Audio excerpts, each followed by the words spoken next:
How you doing, Trench? I'm back! Hello, welcome back to my channel. Someone asked me to refute Farid Response's latest video about the aorta of Muhammad cut from the poison he ate at Khaybar, and how Allah was the one who got tired of Muhammad's lies and cut off his aorta in the Quran in chapter 69, ayah 46.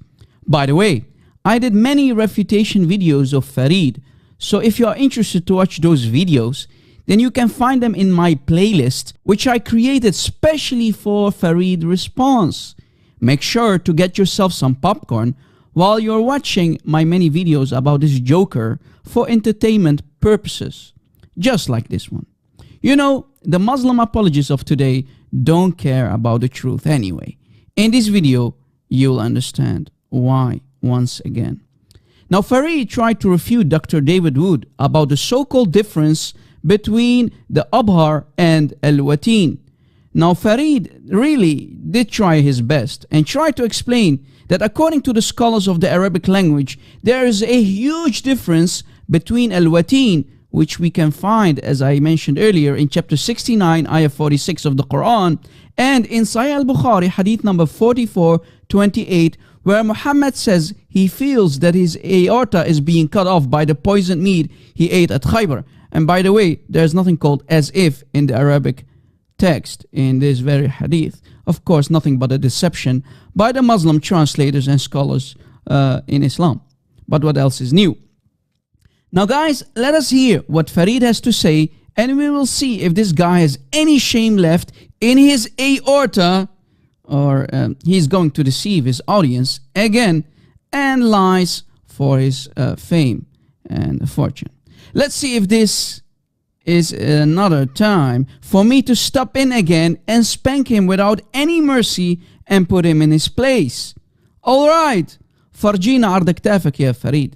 Let's go, Farid. Luckily, alhamdulillah, I have my good assistant with me, the beautiful Dr. David Wood, and he's going to be presenting the argument for us. David, go for it. According to the Quran, if Muhammad were to invent a false revelation, if he were to make up verses of the Quran, Allah would kill him by severing his aorta. The aorta is the large artery that comes out of the left ventricle of your heart. Some Muslim sources call it the life artery. Sahih al-Bukhari, 4428. The Prophet, in his ailment in which he died, used to say, "O Aisha, I still feel the pain caused by the food I ate at Khaybar. And at this time, I feel as if my aorta is being cut from that poison."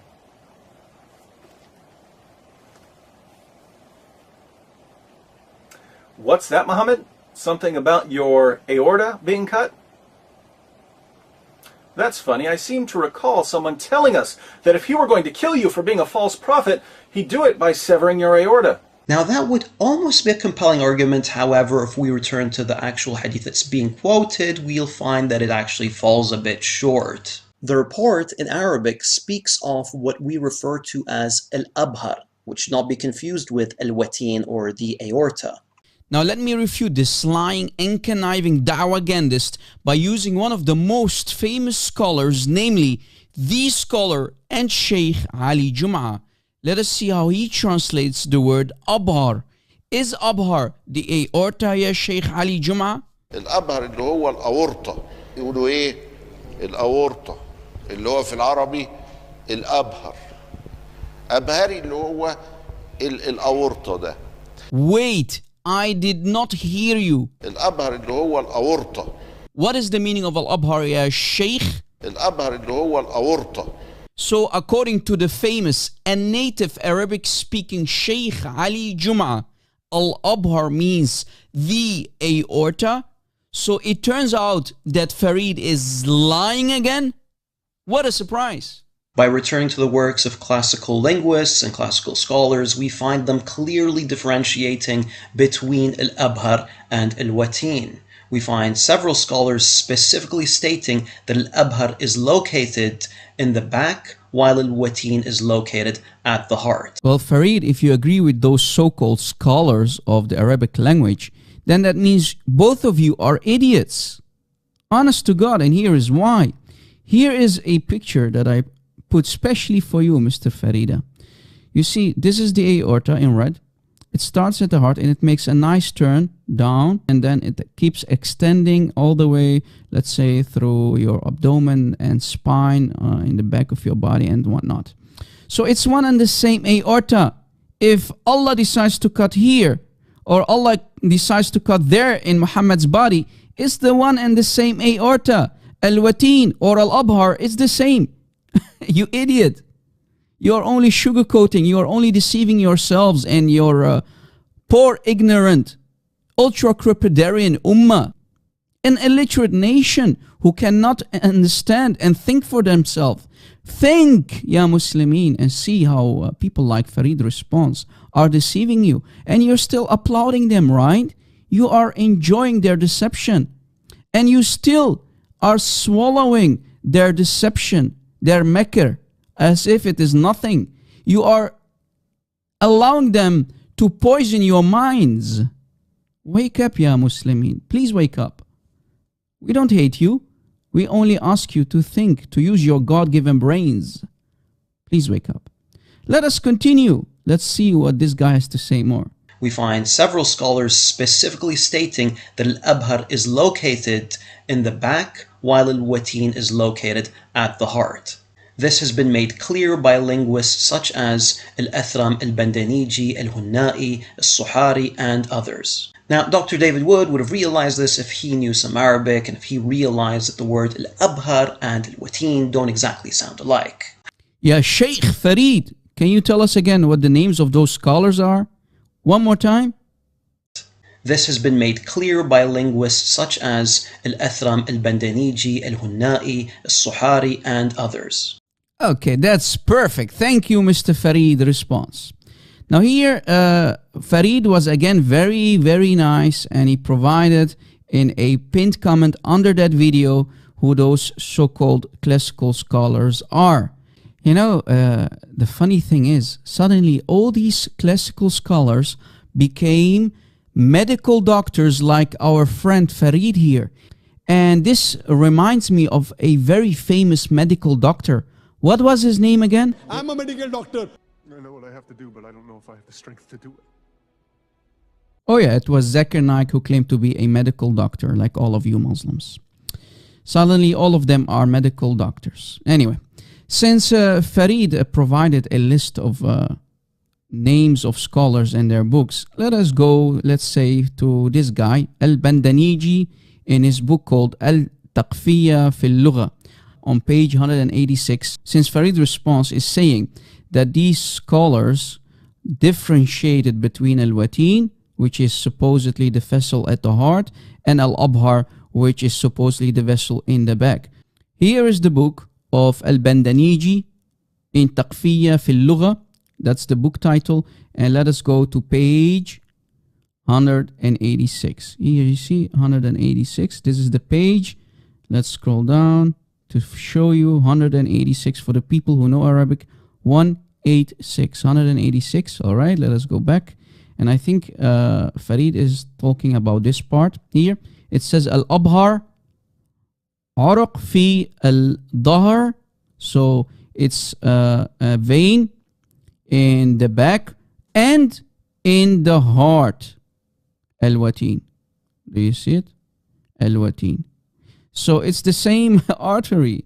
Al-Abhar and Al-Watin. It's the same artery that goes through the back and the heart. Al-Qalb means the heart. Did you catch it? Just to give you an example of what it means, I typed it over for you. It says here, Al-Abhar, Arq fi al-Dahr wa fi al-Qalb al-Watin. The aorta, Al-Abhar, the aorta, a vein in the back, and in the heart, the aorta, al-Watin. So it's the same aorta. And we explained already to you, there are no two different aortas. It's the one and the same aorta that keeps extending from the heart all the way down to, let's say, the abdomen and the back and so on to different areas of the body, to different organs in the upper body. Did you catch it? So actually, Al-Bandaniji just exposed you. By the way, Farid, because of you, I had to download this entire book in PDF form. And I went to the same page that you mentioned, page 186, to expose you. So thank you for allowing me to show you and to show everybody, your audience and my audience, what kind of liar and deceiver you are. Because that same book that you mentioned backfires and destroys you and exposes you as a deceiver. You're nothing but a deceiver and liar, ya Farid. Same like all of you Muslim apologists of today who are too embarrassed to see the irony that it was Allah who cut off the aorta of your fake prophet. Even Allah was tired of the nonsense and the lies and the deception of your fraud prophet Muhammad. Thank you for allowing me to destroy you. Just to finish Farid off today, here is an official Arabic lexicon, and I'll provide the link in the description box. If we go to the part where it's talking about Al-Abhar or Abhar, we can find the following. Now here it's talking about Al-Watin and Al-Abhar. You see the yellow highlighted word, it says Al-Watin or Watin. So it says here, وَيَمْتَدْ, it extends, إِلَى الصَّدْر, it extends to the chest, فَيُسَمَّى الْأَبْهَرِ. So when it goes, when the aorta, it's one long aorta, the same aorta, when it extends to the chest, it's called Al-Abhar, the aorta, Al-Abhar. And and يمتد, it extends إلى الظهر, to the back. So it extends to the back and it's called Al-Watin. So they are only giving parts of the aorta a different name, but it's still the same aorta. Did you catch the idea? Did you caught it? They are only giving names for parts of the aorta, but it's the same aorta. It's not as if there are two different aortas. No, it's the same. Did you catch it? Did you catch it? I hope you caught it. So if you put it in Google Translate to give you an idea, look what it says. وَيَمْتَدْ إِلَى الصَّدْرِ فَيُسَمَّى الْأَبْهَرِ وَيُمْتَدْ إِلَى الظَّهْرِ, to the back, فَيُسَمَّى الْوَتِينَ. And here's the transliteration for you, right? It extends to the chest and it's called the aorta, Al-Abhar, and extends to the back and is called the aorta, Al-Watin. This is why Sahih Bukhari on Sunnah.com, they are translating it to aorta, because it is the aorta. It is not as if there are, it's not as if it's two different aortas. No, it's the same aorta, but they are only giving it different wording when it goes to other areas, right? That part of the aorta. But it's the same aorta. Ya Farid, shame on you. But you made it sound as if it's a totally different aorta to sugarcoat, right? To sugarcoat the disaster. Because you are too embarrassed. You are too ashamed. That's what you Muslims do. You do tarqiyah, right? You do tarqiyah. You basically sugarcoat, you do damage control. Let's say you go to a tailor and you need your clothes to be fixed or maybe shortened, or maybe there's a hole that needs fixing in let's say a piece of jeans that you love to wear. The tailor can fix it for you. We call that tarqiyah. Fixing, right? Fixing. That's what tarqiyah is. That's what Muslims did for the last 1400 years, because they are too embarrassed about the Sunnah, about the Quran of their fake fraud prophet. Tarqiyah, sugarcoating, fixing the disasters in Islam. Ya Muslimin, please wake up. Stop watching Farid Response. He's nothing but a deceiver. Today we proved it again. And as I mentioned, I created a huge playlist, especially for Farid. There are many videos for you to go and see. Muhammad was a fraud. The Muslim apologists are a bunch of frauds, and without lies, Islam dies. Thanks for watching. Please share this video and allow it to go viral on social media. And by the way, if Farid says so, that means it is so.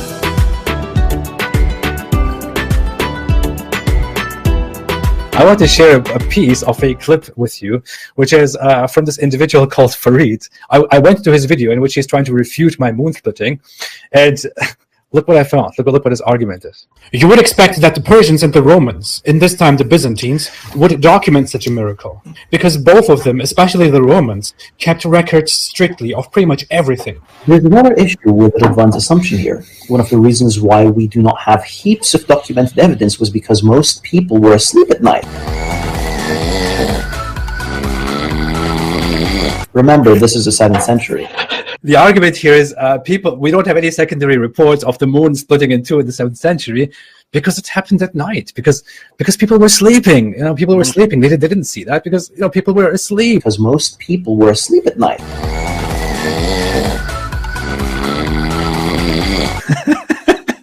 Am I the only one who thinks this is one of the most ridiculous things that I've ever heard? He's got a point. Most people would be asleep. I mean, come on, you can't deny that. People sleep at night. Come on.